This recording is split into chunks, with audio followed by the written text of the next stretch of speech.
Hi, welcome to your channel, Generous, Gracious, and Gallant. I'm your host, Dr. Ghosh, and I'm back today with another very inspirational and motivational video for all of you. Friends, today on the video, I'm introducing one of India's forgotten heroes, Lady Meherbai Tata. She was India's first woman tennis player in the Olympics. She was India's foremost and first feminist icons and a social worker, philanthropist, a strong, courageous lady who made a difference everywhere she went. She was the wife of Sir Dorabji Tata, and she sold the sixth biggest diamond in the world, the Jubilee diamond, to save Tata Steel from insolvency. She helped preserve the Tata heritage. A truly inspirational Indian woman who made a difference. I'll be sharing more about her shortly on the video, but before that, I would like to give you a brief about the channel, Generous, Gracious, and Gallant. Friends, I started this channel 2 years back, and today we've got over 725 subscribers on the channel, 25,000 views, and we have loaded over 330 videos already on the channel. What I share with you on this channel is the true stories of mankind at their very best, living by the eternal human principles. These human principles, such as honesty, integrity, loyalty, respect for diversity, womanhood, our parents, are eternal, do not change over time and place, and living by these principles is the only way forward for mankind in these conflict driven times. If mankind is to go into the next century and thrive, then everyone has to learn to live by these eternal principles. These are the savior principles. To encourage and motivate the present and coming generations to live by these eternal human principles, I present to you via these videos inspirational stories of men and women living by these eternal human principles. Today, I introduce to you Lady Meherbai Tata, one of the forgotten heroines of India.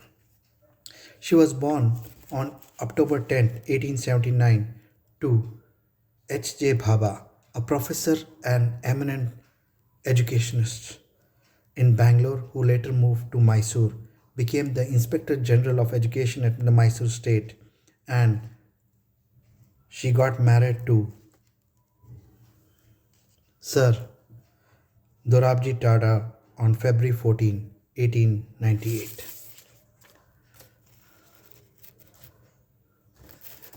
Sir Dorabji Tata around 1900 purchased the colorless cushion shaped Jubilee diamond around 1900 for 1 lakh pounds. This Jubilee diamond was the sixth largest in the world and weighed about 245.35 carats. And Lady Meherbai Tata had this put in a platinum chain, and she would wear this whenever she went to royal courts and public functions. And she was very fond of it. Suddenly, Tata Steel, then known as Tisco, after the First World War, went into some financial troubles. And they were in such a bad state that even the payment of the workers became a question mark. At that point of time, Sir Dorabji Tata and Lady Meherbai Tata gave all their assets, including the famous Jubilee diamond, to the Imperial Bank. to take a loan. And with this loan, they revived the fortune of the disco plant. They ensured that all the workers were paid in time and there was no retrenchment of any workers during the difficult periods.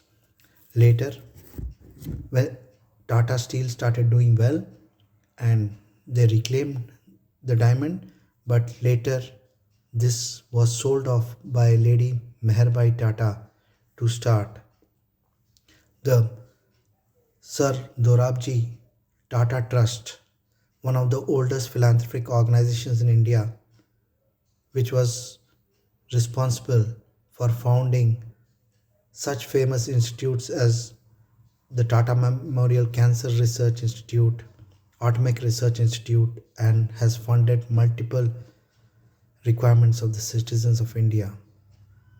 A truly inspirational tale of a woman who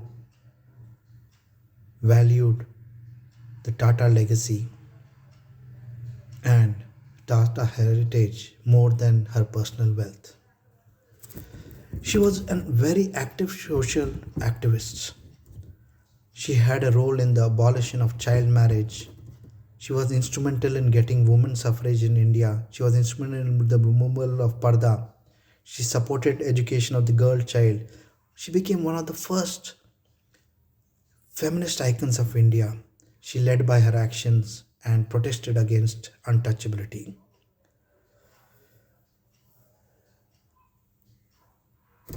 It is said that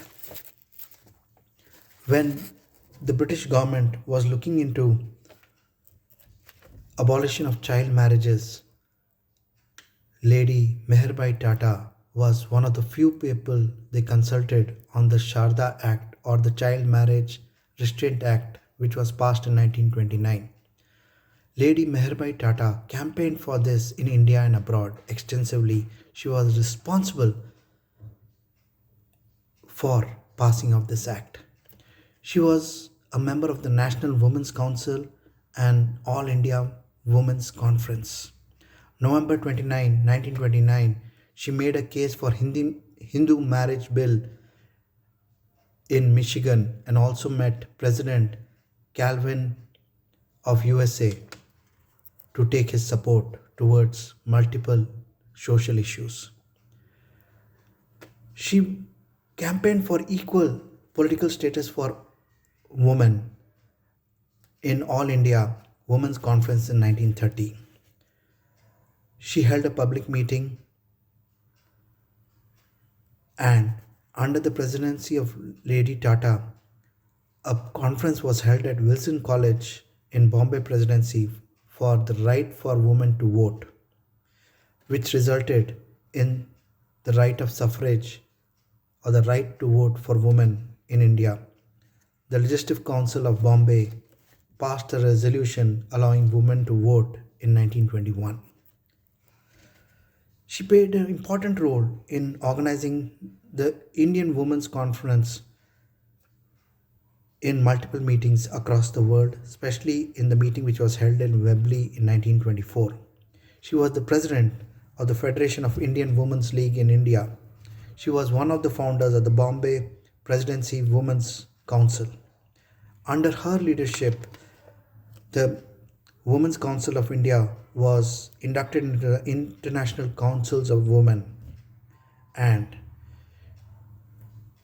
in addition to all of this, she was a very proficient tennis player. She won over 60 prizes in tennis. She was the first woman drawn by the Olympic Association to play Olympic tennis mixed doubles in Paris Olympics 1924. Here it is of note that she played wearing the Parsi sari to show her pride in her nation. She was also an expert in horse riding, the first Indian woman to play wearing a sari on the courts of Wimbledon. Her husband, Dorabji Tata, would frequently visit Wimbledon to see her play. She was the first Indian woman to get on as a passenger on the Zeppelin aircraft in 1912. For her contributions, raising funds for the war effort in World War One, becoming a member of the Indian Red Cross Society and campaigning and saving soldiers' life. She was made commander of the British Empire by King George V. She died of leukemia on June 18, 1931, and her death resulted in Sir Dorabji Tata found putting up a trust for cancer research, which later resulted in the now famous Tata Memorial Hospital, which treats cancer patients, lot of them free of cost at Bombay. Her ashes were kept at Brookwood Cemetery in England, adjacent to her father-in-law and founder of Tata Group, Jamsetji Tata, and later her husband Dorabji Tata also was laid to rest beside her at the Brookwood Cemetery. On her tombstone, it reads, "She died as she had lived, working for the case of women and the country which she loved and served so well." Friends, Lady Tata, a social worker, philanthropist, icon of feminism, first Olympic tennis player, an expert horse rider, a woman, a mark who sold the Jubilee Diamond to save Tata Steel. She will go down in history as one of India's premier women heroes. Friends, I'm sure you are inspired by these stories of Indians who have made a difference. I request you once again, please do subscribe to the channel Generous, Gracious and Gallant, and also request your friends and family to subscribe and join our family of subscribers. I will be back soon with another very inspirational and motivational video for all of you on your favorite channel, Generous, Gracious and Gallant. Till we meet again on the channel, good luck, all the best, stay blessed.